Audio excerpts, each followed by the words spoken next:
ইমাম সাহেব জুমার দিনে যেই কাঠে দাঁড় হয়ে খুতবা দেন তাকে আমরা কি বলি? ইমাম সাহেব জুমার দিনে যেই কাঠে দাঁড় হয়ে খুতবা দেন ওকে আমরা কি বলি? জোরে বলেন, কি বলি? হায় আল্লাহ, আপনার মুখে খানি টেনে ভরা আছে নাকি যে ভাই? একটু আমার সাথে জোরে কথা বলেন। ইমাম সাহেব জুমার দিনে যেই কাঠে দাঁড় হয়ে খুতবা দেন ওই কাঠটার নাম আমরা কি বলি? মিম্বার বলে। কি বলি? মিম্বার। আল্লাহর নবী যখন প্রথমে শুরুতে খুতবা দিতেন, খাজুরের একটা গাছ, খাজুরের একটা জড়, খাজুরের একটা গোড়া, এই ধরনের একটা কাঠে আল্লাহ দাঁড় হয়ে খুতবা দিতেন। যেমন আমরা সানি কাটি, কুট্টি কাটি না, কোনো গাছের গোড়াতে না কাটি, এখন তো জাতি হয়েছে, মেশিন হয়েছে, কিন্তু আগতে এই যে আমার ভাইরা কুট্টি কেটেছেন কিসে? গাঁড়াচিতে নাকি? গাঁড়াচিতে কুট্টি কেটেছে। তো ওরকম ধরনের একটা সুন্দর কাঠে আল্লাহ রাসূল সাল্লাল্লাহু আলাইহি ওয়াসাল্লাম যখন প্রথম খুতবা দিতেন তো খাজুরের একটা একবারে গাছের গোড়াতে দিতেন, কাঠের উপরে দাঁড় হয়ে খুতবা দিতেন। কিছুদিন পর একজন মহিলা তখন আল্লাহ রাসূলকে এসে বলছেন, আল্লাহ রাসূল, আপনি এই খাজুরের গাছের উপরে আপনি খুতবা দিচ্ছেন, তো যদি আপনি আমাকে আদেশ করেন তা আমার একটা ফার্নিচার মিস্ত্রি আছে খুব সুন্দর, আপনার জন্য একটা খুব সুন্দর কাঠের মিম্বার তৈরি করে দেবো। আপনি আদেশ যদি করেন তা আমি কাঠের মিম্বার তৈরি করে দেবো, আপনি এই গাছটাকে সাইডে রেখে দিবেন আর নতুন মিম্বারের উপরে চেপে আপনি খুতবা দিবেন। ভালো করে আদেশটা শুনবেন। রাসূল অনুমতি দিয়ে দিলেন, যাও তুমি মিম্বার তৈরি করে নিয়ে এসো। এবার কাঠের মিম্বার তৈরি হয়ে গেল, আল্লাহ রাসূল সাল্লাল্লাহু আলাইহি সাল্লামকে দিলেন। এইবারে আল্লাহ রাসূল সাল্লাল্লাহু আলাইহি সাল্লাম ওই পুরাতন মিম্বারকে সাইডে হটকে দিলেন আর নতুন মিম্বারের উপরে চেপে খুতবা শুরু করেছেন। এবার দেখেন বুখারী শরীফের হাদিস, দয়ার নবী যেমনই ওই নতুন মিম্বারের উপরে চেপে খুতবা শুরু করেছেন রে বন্ধু, হঠাৎ করে মসজিদের ভিতরে কোন বাচ্চার যেন কান্নার আওয়াজ আসছে। আপনারা যেমন বসে বসে জালসা শুনছেন, যেমন আপনারা বসে বসে আজকে জালসা শুনছেন, আল্লাহর নবীর জামানাতে সাহাবায়ে কেরাম জুমার নামাজ পড়তে গেছেন, জুমার নামাজ পড়ার জন্য বসে আছেন। নবীজি নতুন মিম্বারের উপরে দাঁড় হয়ে খুতবা শুরু করে দিয়েছেন। যেমনই খুতবা শুরু করা, বাচ্চারা যেমন হেঁকচি তুলে তুলে কান্দে, বাচ্চারা যেমন ফেফড়ে ফেফড়ে কান্দে, ওরে সুবহানাল্লাহ, ওই মসজিদের ভিতর থেকে বাচ্চার কান্নার মতো আওয়াজের মতো আওয়াজ আসতে শুরু হয়েছে। সাহাবায়ে কেরাম বসে আছেন মসজিদের ভিতরে, তারাও কিন্তু আওয়াজটা শুনতে পায়। আল্লাহর নবী সাল্লাল্লাহু আলাইহি সাল্লাম খুতবাতে দাঁড় হয়ে বলছেন, সাহাবীরা, কে তোমরা বাচ্চা সাথে নিয়েছো? কে তোমরা ছেলে নিয়েছো সাথে? কার পাঞ্জরে ছেলে কাঁদছে? কি ব্যথা হয়েছে? কি কষ্ট হয়েছে? দেখো তো রে আমার ভাইরা, মায়েরা, খালারা, শুনে নে। সাহাবায়ে কেরাম ডান দিকে বাম দিকে দেখলেন, কে জানি কোন জায়গাতে বাচ্চা লুকিয়ে আছে নাকি। দেখতে দেখতে গোটা মসজিদ দেখা হয়ে গেল, কিন্তু কোনো জায়গাতে বাচ্চা দেখতে পাওয়া যায় না। সাহাবায়ে কেরাম বললেন, ইয়া রাসূলুল্লাহ, আল্লাহর নবী গো, এই গোটা মসজিদের মধ্যে আমরা নজর করে দেখলাম গো নবীজি, কোনো বাচ্চাকে আমরা দেখতে পাই না, কি ব্যাপারটা? আল্লাহর নবী সাল্লাল্লাহু আলাইহি ওয়াসাল্লাম বললেন, আরে আমার সাহাবী শুনে নাও, তোমরা ভালো করে নজর করে দেখো, আমি নবী মিথ্যা বলি না, আমি কান্নার আওয়াজ পাচ্ছি। যেমন একটা মাকে দেখতে যদি না পায়, বাপকে যদি দেখতে না পায়, যেমন বাচ্চারা হেঁকচে তুলে তুলে কান্দে, জোর করে গলা দিয়ে দিয়ে কান্দে, জোর আওয়াজে আওয়াজে কান্দে, এই মতো আমি নবী মসজিদের ভিতরে কে এমন কাঁদছে আমি শুনতে পাই। এই করতে করতে করতে সুবহানাল্লাহ, নবীজি একটু গৌর করে দেখতে লাগলেন, ধ্যান দিয়ে আওয়াজটা শুনতে লাগলেন কোন জায়গা থেকে আসছি। এই করতে করতে মুসলমান ওই যে পুরাতন মিম্বার, যে মিম্বারের উপরে দাঁড় হয়ে নবীজি খুতবা দিতেন, ওই মিম্বারের কাছ থেকে, মিম্বারের ভিতর থেকে, ওই মিম্বারের পাঞ্জর থেকে ভিতর থেকে কান্নার আওয়াজ আসছে। আল্লাহ রাসূল বললেন, সাহাবীরে, তোমরা মসজিদের ভিতরে কোনো ছেলেকে বাচ্চাকে খুঁজে পাওনি রে বাবা? মসজিদের মধ্যে কোনো বাচ্চা কান্দে না। এই যে দেখো খাজুরের গাছ, খাজুরের গোড়া, খাজুরের কাঠ, এই পুরাতন মিম্বার, এই পুরাতন মেম্বারের ভিতর থেকে আওয়াজ আসছে, এই পুরাতন মেম্বারটা কাঁদছে, এই বাচ্চার মতো আওয়াজ আসছে তার ভিতর থেকে। নবীজি এই মেম্বার থেকে নতুন মেম্বার থেকে নেমে গেলেন। নেমে যাওয়ার পর এবার ওই পুরাতন মেম্বার এরকম ভাবে গতরে হাত বুলায়। আপনি জানেন, আপনি যখন চলে যাবেন, এই কোলাসের মার্কেট যখন চলে যাবেন, কাঠিয়ার চলে যাবেন, আপনার বাড়িতে 5 বছর 7 বছরকার ছেলে আছে, ছেলেটা আপনার পাছা লেগে যাবে, আব্বা যে আমিও চক যাব। এবার আপনি বলবেন, বেটারে এ আব্দুল্লাহ আব্দুর রহমান, তুই যাস না বেটারে, তোকে নিয়ে যাব না, বেটা তুই বাড়িতে থাক। আপনি আপনার ছেলেটাকে বাজারে নিয়ে যাবেন না, আপনার ছেলেটা আপনার জন্য কানবে, হেঁকে তুলে তুলে কানবি। আপনি 1 ঘন্টা পর যখন চক থেকে মার্কেট থেকে বাড়িতে ঢুকলেন, আপনার ছেলেটা আগিনাতে কিংবা দুয়ারে কিংবা গলিতে দাঁড় হয়ে কাঁদছে। এবার আপনার মনটা গলে যাবে, এরে আব্দুল্লাহ আব্দুর রহমান, তুই তো 1 ঘন্টা থেকে কাঁদছিস রে বাবা। এবার ছেলেটাকে যখন আপনি জড়িয়ে ধরবেন আর বলবেন, বাবারে চুপ চুপ চুপ, আর কান্দিস না বাবারে, চুপ চুপ। দেখবেন আপনার ছেলেটাকে যতবার আপনি চুপ চুপ বলবেন বন্ধু, অত ছেলেটা ভেতর থেকে ফেপড়ে ফেপড়ে আরো একটি তুলে তুলে কাঁদবে। কাঁদবে না? কানবে কি কানবে না? যত বলবেন চুপ অত কানবে। নবীজি এবার নেমে গেলেন। এবার ওই পুরাতন মেম্বারকে বলছেন, এরে মেম্বার, এ খাজুরের লোকড়ি, খাজুরের গাছ, তুমি চুপে যাও, তুমি চুপে যাও, কেন্দো না, কেন্দো না। দয়ার রাসূল বললেন, যত মেম্বার কি চুপ চুপ চুপ বলছে নবীজি, বাচ্চারা যেমন হেঁচে তুলে তুলে কান্দে, ওই পুরাতন মেম্বারের ভেতর থেকে, লোকড়ির ভেতর থেকে, খাজুরের গাছের ভেতর থেকে আবার জোর জোর করে কান্নার আওয়াজ শুরু হয়ে গেল। সাহাবায়ে কেরাম বললেন, ইয়া রাসূলুল্লাহ, কেন এই পুরাতন মেম্বার কান্দে? তার দিলে কি ব্যথা হয়েছে? কি কারণে কাঁদছে একটু আমরাকে বলেন। আল্লাহ রাসূল বললেন, রে পুরাতন মেম্বার, তোমার কি ব্যথা হয়েছে? কি কারণে তুমি কাঁদো? তুমি একটু দয়া করে বলো, তোমার কি দুঃখ হয়েছে? কি তুমি ব্যথা পেয়েছো? তুমি বলো তো। রে মুসলমান, এবারে পুরাতন মেম্বার আল্লাহ তাবারক ওয়া তাআলার পক্ষ থেকে তার মুখ খুলে গেল। এইবারে মেম্বারের মুখ হয়ে গেল, এই পুরাতন কাঠের মুখ খুলে গেল। এবার পুরাতন মেম্বার আল্লাহর নবীকে বললেন, ইয়া রাসূলুল্লাহ, আমি এই জন্য কান্দি নবী গো, এতদিন আপনি আমার উপরে দাঁড় হয়ে হয়ে খুতবা দিলেন, আপনি আপনার কথাগুলো আমি কাছে থেকে হয়ে হয়ে শুনতে পেলাম, আপনার কথাগুলো আমি কাছে থেকে শুনলাম। এখন আপনি আমাকে পুরাতন বলে সাইডে হটিয়ে দিয়েছেন, আপনি তো আমার উপরে দাঁড় হয়ে আর খুতবা দিবেন না, আপনার এই কদমে মুবারক তো আমার উপরে আর থাকবে না, আপনার কথাগুলো আমাকে দূর থেকে শুনতে হবে। এই জন্য কান্দি নবী গো, যে আপনার কথাগুলো আমি আর পাঞ্জর থেকে শুনতে পাবো না। আরে মুসলমান, এই হাদিসটাতে একটু চিন্তা ভাবনা করেন। একটা পুরাতন মেম্বার, একটা গাছ, একটা কাঠ, যার জন্য জান্নাত নাই, যার জন্য জাহান্নাম নাই, যার জন্য হিসাব হবে না কিয়ামতের দিন, আল্লাহ তাবারক ওয়া তাআলা তার হিসাব কিতাব করবেন না।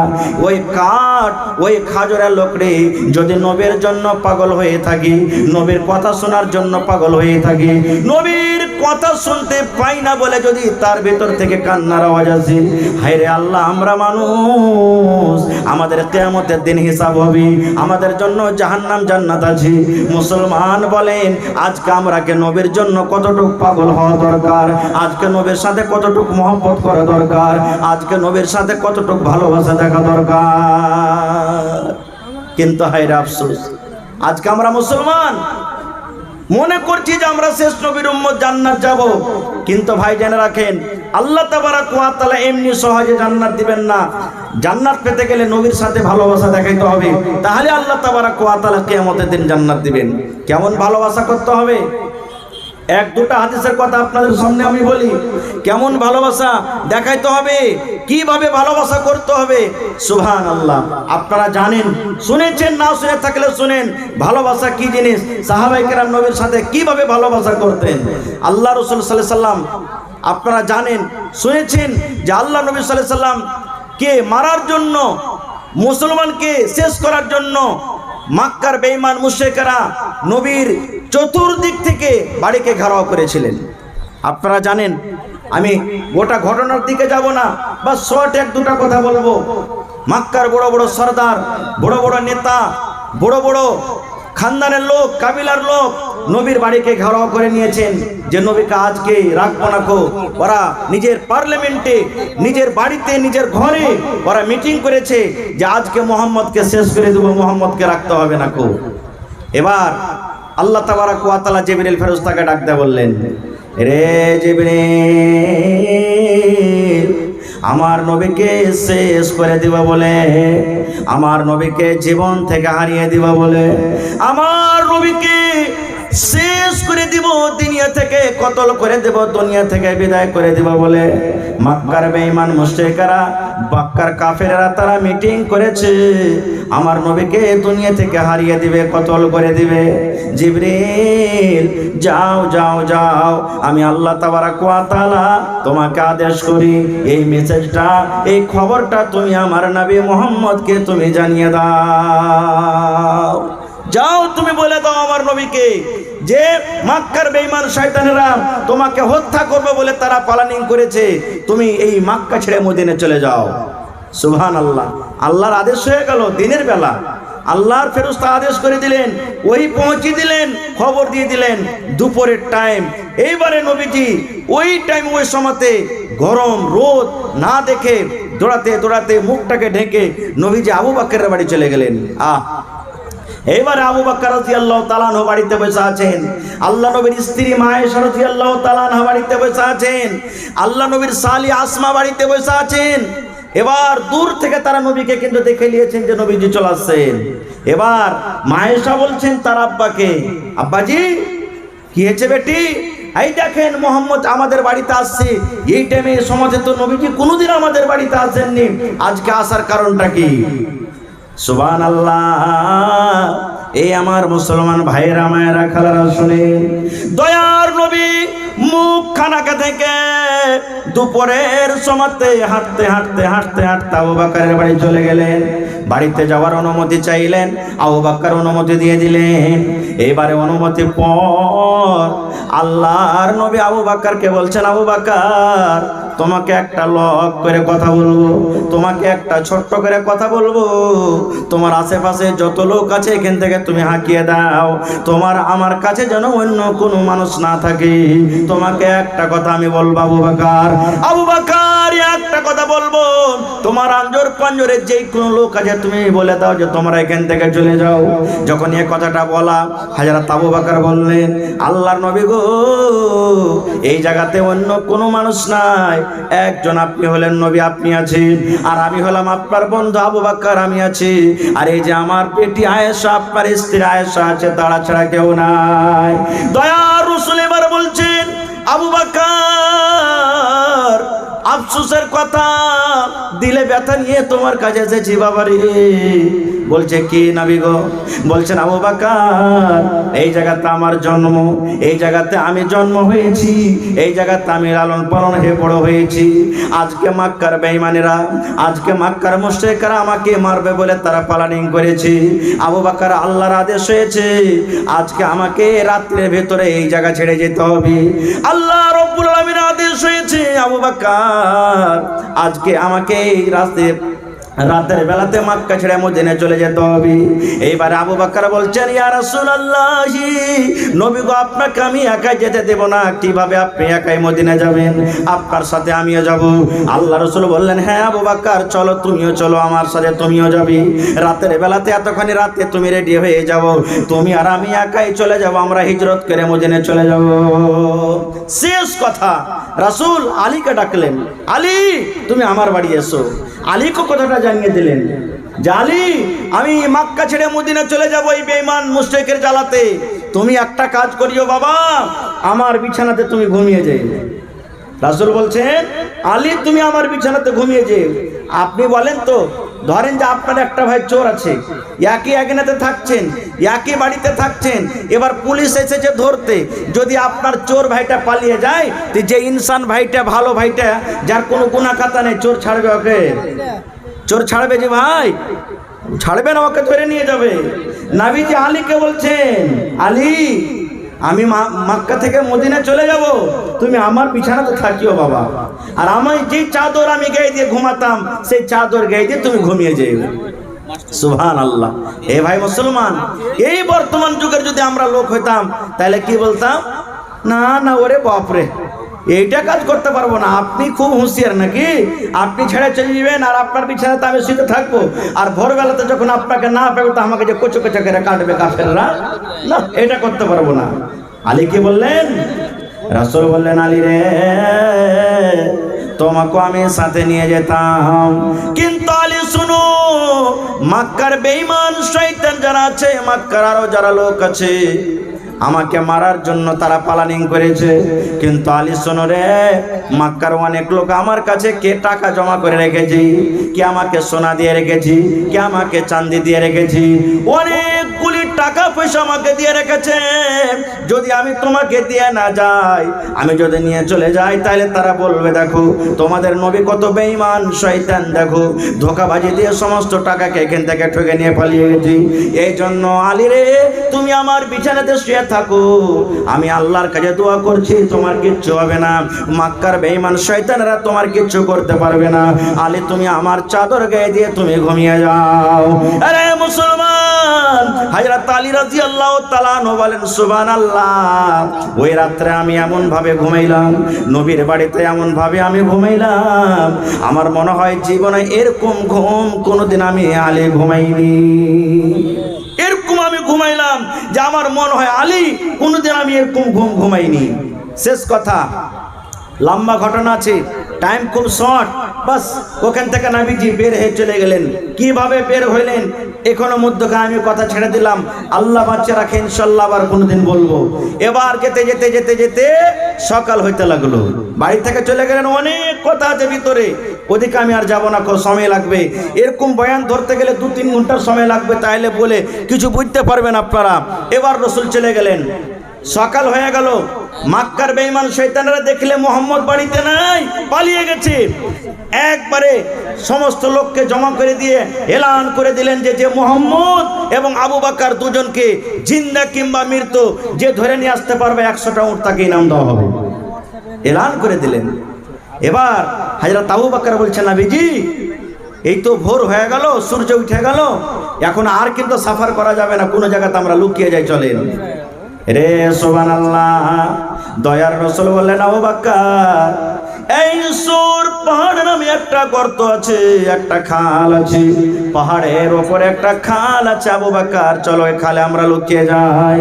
এরে মুসলমান, আজকে যদি আপনি দেখতে চান গারে সরটা কেমন আছে, আজকে আপনি হজ করতে যাবেন তাহলে দেখতে পাবেন, কিন্তু আল্লাহ রাব্বুল আলামিনকে মানুষকে এত জ্ঞান বুদ্ধি দিয়ে দিয়েছে, মোবাইলে আপনি ইউটিউবে বলবেন গারে সর हमको चाहिए কিংবা গারে সর कैसा है, আপনি যেমনই বলবেন পট করে আপনার মোবাইলে দেখিয়ে দিবি ওই গারে সর, ছোট্ট একটা দুয়ার। এবার ওই গারে ঢুকতে যাবে, কত কষ্ট করে নবী চলে গেলেন। আবু বকর রাদিয়াল্লাহু তাআলা আনহু এবার নবীকে বলছেন, নবীজি একটুখানি আপনি দাঁড়িয়ে যান, এরে মহব্বত ভালোবাসা দেখেন বন্ধুরে। আবু বকর বলছেন, নবীজি এই গর্ততে খালে কতদিন থেকে লোকজন যায়নি, বুঝতে পারা যায়, আপনি যায়েন না, হইতে পারে এখানে সাপ লুকিয়ে আছে, এখানে বিচ্ছু লুকিয়ে আছে, নবী গো আপনি যদি প্রথমে ঢোকেন হয়তো আপনাকে আঘাত করবে। আল্লাহ নবী গো, আমি আবু বকর আপনার বন্ধু, আমি প্রথমে ঢুকলাম, আমি ঢুকি, তারপর আপনি গর্ততে ঢুকবেন, যদি সাপে ক্ষতি করে আমাকে করবে, যদি বিচ্ছুতে ক্ষতি করে আমাকে করবে, কিন্তু আমি নবী, আমি আবু বকর বেঁচে থাকা কালে আপনাকে ক্ষতি হতে দেব না। শেষ কথা, আবু বকর খালের ভিতরে ঢুকলেন, দেখছে তো খালের ভিতরে ছোট ছোট কিসের কিসের খাল আছে, আরো ভিতরে আরো ছোট ছোট খাল আছে। এবার হযরত আবু বকর নিজের কম্বল কিংবা লুঙ্গি ছিঁড়ে ছিঁড়ে ছিঁড়ে সমস্ত খালকে কিন্তু বন্ধ করে দিলেন। এই খাল বন্ধ করতে করতে দুটা খালে কিন্তু আর জুটে না, খুব আর কাপড় নাই যে খাল দুটা বন্ধ করবে। এবার হযরত আবু বকর নিজের পা দিয়ে দিলেন খালের উপর, এরকম ভাবে দুটা গর্ততে পা দিয়ে দিলেন, দিয়ে বসে গেলেন। এবার রাসূলকে বলছেন, আইসেন নবীজি ভিতরে আইসেন। নবীজি ভিতরে চলে গেলেন। রাত জাগা মানুষ, গোটা রাত হেঁটে হেঁটে যান, সফর করেন, ঘুম আসছে। এবার নবীজি মনে হয় চোখটা ভারী হয়ে গেছে, এখন ঘুমাবেন। হযরত আবু বকর নবীকে বলছেন, নবীজি এই যে আমি আবু বকর, আমি পাকে আমি রেখে দিলাম, আমার রানের উপরে মাথা দিয়ে, পায়ের উপরে মাথা দিয়ে বালিশ করে আপনি ঘুমিয়ে যান, আমি জেগে থাকছি। রে সুবহানাল্লাহ, রে আমার এলাকার মায়েরা, খালারা, ভাইরা শুনেন। হায় রে আল্লাহ, ওই গর্ততে কি ছিল? সাপ ছিল কি বিচ্ছু ছিল আল্লাহ জানে। যেমনই দয়ার নবী ঘুমিয়ে গেছেন, মনে হয় ওই গর্তর মধ্যে সাপ কিংবা বিচ্ছু ছিল। দেখছে ওই খালটা বন্ধ আছে, এদিকে এই গর্ত বন্ধ আছে, ওদিকে ওই গর্ত বন্ধ আছে, কিন্তু কোনো গর্ত দিয়ে পাস করতে পারে না। এই করতে করতে করতে যেই জায়গাতে আবু বকর রাদিয়াল্লাহু তাআলা পা দিয়ে রেখেছেন, বন্ধুরে আমার, রাগের জ্বালাতে ওই বিষাক্ত সাপ কিংবা বিচ্ছু এমন করে আবু বকরের পায়ে কামড় দিলেন, এমন জোর করে আবু বকরের পায়ে কামড় দিলেন, সঙ্গে সঙ্গে হযরত আবু বকর বিষে কাতর হয়ে গেলেন। দয়ার নবী ঘুমিয়ে গেছে, হযরত আবু বকর আস্তে আস্তে আস্তে শরীরে বিষ চড়তে চড়তে চড়তে বিষ চড়ে গেল। এইবারে আবু বকর রাদিয়াল্লাহু তাআলা নবী সেইন্ডাল, কিন্তু নবীকে জাগান না। আহারে আমার দয়ার নবী গোটা রাত জেগে আছে, আমি কেমন করে নবীকে জাগাবো? আমার নবী জেগে যায়, আর রাগের কারণে যদি আমার জন্য বদদুয়া করে দেয়, আমি ধ্বংস হয়ে যাব, বরবাদ হয়ে যাব। না না না, আমি আমার নবীকে জাগাইতে পারবো না। আমার জান চলে যাক, আমি আবু বকর দুনিয়া থেকে চলে যাব, আমি দুনিয়া থেকে শেষ হয়ে যাব, কিন্তু আমার নবীকে আমি জাগাইতে পারবো না। এই করতে করতে মুসলমান আবু বকর রাদিয়াল্লাহু তাআলা চোখ দিয়ে পানি ঝরতে শুরু হয়েছে বিষের কারণে। পানি ঝরতে ঝরতে নবীর গায়ে যেমন এক দু ফোঁটা পড়ে যাওয়া, চট করে নবী আমার জেগে গেলেন। জেগে যাওয়ার পর এইবারে নবীজি আবু বকরকে বলছেন, আবু বকর কি ব্যাপার, তুমি কাঁদো কেন? তোমার চোখে কেন পানি দেখি? আবু বকর, তোমার স্ত্রীকে বলে মনে পড়েছে, তোমার ছেলে মেয়ে মনে করেছে নাকি? আবু বকর, তোমার বাড়ি ঘর বলে মনে পড়েছে নাকি? আবু বকর, তুমি আজকে কাঁদছো, তোমার চোখে কেন পানি দেখি বলো তো? বললেন, ইয়া রাসূলুল্লাহ, আল্লাহ রাসূল গো, আপনার জন্য আমি জান মাল সব হাজির করে দিয়েছি নবী গো, আপনার জন্য সব কিছু আমি কুরবানি করে দিয়েছি। দয়ার নবী গো, আমার বাড়ি করে মনে পড়েনি, আমার ছেলে মেয়ে বলে মনে পড়েনি গো দয়ার নবী। রাসূল বলছেন, তাইলে তুমি কাঁদো কেন, তোমার চোখে কেন পানি? বলছেন, নবী গো, আমি সমস্ত খালকে ছোট ছোট গর্তকে বন্ধ করে দিয়েছি, আর এই যে দুটা গর্ত বন্ধ করার জন্য কিছু পাই না গো নবীজি, আমি আবু বকর পা দিয়ে বন্ধ করে আছি। কোন এমন বিষাক্ত জানোয়ার খালের মধ্যে ছিল, আমার পায়ে কামড় দিয়ে দিয়েছি, আমি বিষে কাতর হয়ে গেছি, যার কারণে সহ্য করতে পারি না। সহ্য না করার কারণে আমার চোখ দিয়ে কষ্টের কারণে পানি ঝরেছি। আল্লাহ রাসূল বলেন, আবু বকর, তুমি কেন আগে কথাটা আমাকে বলনি? আবু বকর বললেন, নবীজি, আপনি গোটা রাত আপনি কত কষ্ট করেছেন, গোটা রাত সফর করে এসেছে, আমি ভালো ভাবলাম না যে আপনাকে আমি জাগিয়ে দিই। দয়ার নবী, ওরে সুবহানাল্লাহ, যেমন কথাটা বলা, মুখ থেকে একটু থুতু নিলেন, আর মুখ থেকে থুতে লওয়ার পর যে জায়গাতে বিষাক্ত জানোয়ার কামড় দিয়েছে, এইভাবে একটু থুতু নিয়ে যেমনই না গিয়ে দেওয়া, সঙ্গে সঙ্গে হযরত আবু বকর রাদিয়াল্লাহু তাআলা ভালো হয়ে গেলেন। নারে তাকবীর, সুবহানাল্লাহ। হয়নি, হবে না, হতে পারে না, আমার নবীর সাথে কারো তুলনা, হায়রে তুলনা তো দূরের কথা, ছায়াও মেলে না। হয়নি, হবে না, হতে পারে না, আমার নবীর সাথে কারো তুলনা। সকল নবী রাসূল ছিলেন আল্লাহর দিওয়ানা, দো নয়নে দেখব খোদা ছিল তামান্না। আরে মোর নবীকে ডেকে নিলেন, আরে মোর নবীকে ডেকে নিলেন, দেখবে রব্বানা। হয়নি, হবে না, হতে পারে না, আমার নবীর সাথে কারো তুলনা। নারে তাকবীর। এরকম অনেক ঘটনা আছে, টাইম শেষ হয়ে আসছে, ঘটনার দিকে আমি আর যাব না। আর একটা হাদিস শোনেন। আপনারা বলবেন, হাজি মাওলানা, এই যে জালসা লাগে দান চাইছেন, তো দান চাওয়ার কি হাদিস আছে? দান নেওয়ার কি হাদিস আছে? আল্লাহ রাসূল সাল্লাল্লাহু আলাইহি সাল্লামের জামানাতে নবীজি একদিন বললেন, দান করো। রাসূল বললেন কি? দান করো, সাদকা করো, তোমরা দান করো। সুবহানাল্লাহ। এইবারে নবীর কথা শুনে হযরত উমর ফারুক রাদিয়াল্লাহু তাআলা আনহু মনে মনে হাসছেন, আর বলছেন, আবু বকরকে জীবনে কোনোদিন দান করে জিততে পারিনি, আজ আবু বকরকে দান করে জিতবো। হযরত উমর বাড়ি চলে গেলেন। বাড়িতে যাওয়ার পর কলম খাতা নিয়ে বসলেন, মালকে দুই ভাগ করলেন। দুই ভাগ করার পর এক ভাগ মাল বাড়িতে রাখলেন, এক ভাগ মাল আল্লাহ নবী সাল্লাল্লাহু আলাইহি সাল্লামের সামনে হাজির করে দিলেন। দুই ভাগ মালে এক ভাগ বাড়িতে রাখলেন, এক ভাগ হাজিরি করে দিলেন। হযরত আবু বকর চলে গেলেন বাড়িতে। বাড়িতে যাওয়ার পর বিবিকে বলছেন, বিবি, আল্লাহর নবী বলেছেন দান করো। হযরত উসমান অমুক অমুক জিনিস দান করলেন, আব্দুর রহমান বিন আওফ দান করলেন, হযরত উমর ফারুক মালকে দুই ভাগ করে এক ভাগ বাড়িতে রাখলেন, এক ভাগ দান করলেন। বিবি রে, বাড়িতে কিছু আছে যা আল্লাহ রাসূলের সামনে আমি নিয়ে যা হাজির করব? ওরে সুবহানাল্লাহ, হযরত আবু বকর রাদিয়াল্লাহু তাআলা আনহু বিবি বাড়ি থেকে মুসলমান 1.5 কিলো মতো যাও কিংবা যাওয়ের আটা নিয়েছে, স্বামীর হাতে তুলে দিলেন আর বললেন, স্বামী গো, এই 1 মতো আটা বাড়িতে আছে, 1 মতো 2.5 কেজি মতো যাও বাড়িতে আছে, তাছাড়া আমাদের বাড়িতে আর কোনো সামান নাই। হযরত আবু বকর আহারে মনে মনে চিন্তা করতে লাগলেন, আল্লাহ, ওমর ফারুক বাড়িতে যা সম্পদ ছিল, মাল ছিল, দুই ভাগ করে এক ভাগ হাজির করে দিলেন। আব্দুর রহমান বিন আওফ ওরে সুবহানাল্লাহ 1000 কিলো খাজুর দান করে দিলেন।